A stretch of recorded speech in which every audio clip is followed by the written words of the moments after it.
This was about 30 years ago, actually maybe a little longer, and my son and I were traveling up to Wynoochee Valley Road. Where's that at?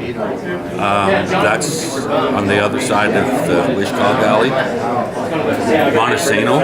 Oh, okay. I'm from down south, so I don't know this area that well. That explains a few things then.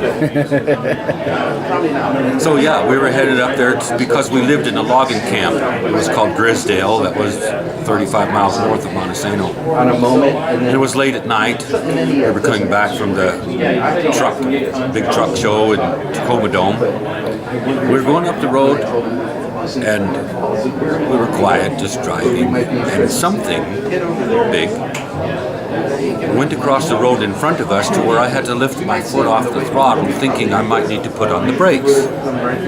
Except it was moving fast enough that I didn't actually have to slow down.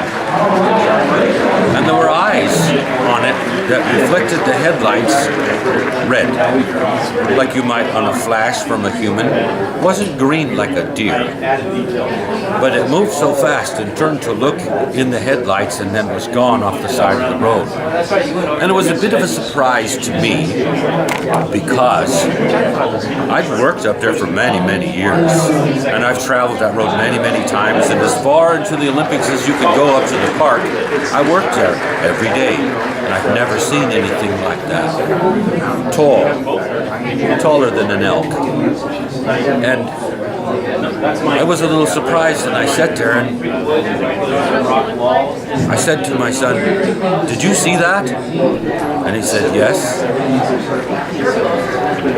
Then he said, "What was that?" I said, "I don't know what that was."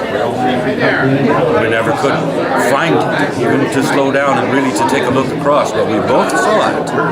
And neither one of us could identify it with it, other than I can tell you that it was substantially taller than an elk and moved across the road fast and turned to look at me, and I saw the reflection of red in its eyes. And that was perhaps maybe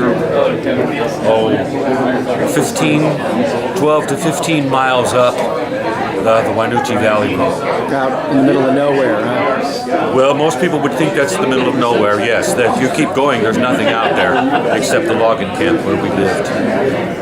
Did you get any sort of feeling when you saw it? Oh, yes, because when you see something that you don't know what is there, it becomes very eerie. And you think, you need to identify everything. You know, you're a man that lives out there in the woods. You should know if it's a bear or whatever it is.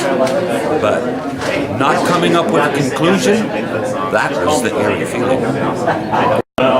Do you think it was a Sasquatch?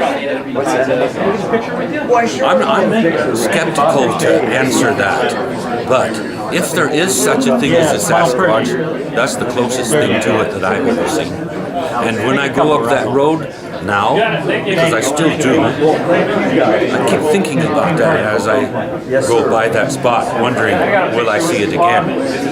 But I have an idea now more what I'd be looking for than the surprise that I saw 30-some years ago.